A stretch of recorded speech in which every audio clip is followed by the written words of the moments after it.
Nous sommes à Rochefort-sur-le-Nom, dans le Nord-Jura, devant le siège de Colruyt France.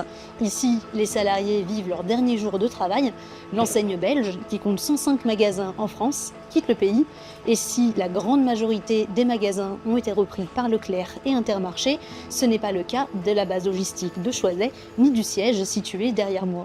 Ce sont donc 608 salariés qui perdent leur emploi rien que dans le bassin dolois et 705 dans le quart nord-est de la France où l'enseigne belge est implantée. Dans un premier temps, on a reçu nos premières notifications comme quoi notre poste était supprimé. 15 jours après, on va recevoir nos notifications de licenciement. À partir de la semaine prochaine, il n'y aura plus beaucoup de monde, si ce n'est les personnes qui sont post-closing, dont on a besoin pour terminer tout ce qui est finance, tout ce qui est comptabilité. La toute dernière personne partira en avril 2027.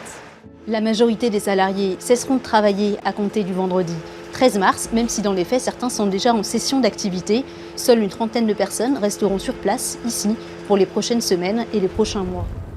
Ça va faire 2 semaines que je reste à la maison, en fait, sans activité. Parce que quand on quitte un travail qu'on aime, c'est toujours pas facile. C'est pas qu'on le quitte parce qu'on n'aime pas ou parce qu'il y a une mauvaise ambiance ou quelque chose ne va pas. C'est pas de notre ressort, donc forcément, c'est plus compliqué. Ça fait beaucoup de personnes sur la logistique, beaucoup de personnes dans le bassin dolois. Pour certaines personnes, c'est difficile aussi. Ils sont, je dirais pas dans la dépression, mais ils s'occupent pour faire passer le temps. On s'occupe. On s'occupe comme on peut le temps, qu'on puisse vraiment passer à autre chose, qu'on puisse se tourner vers l'avenir.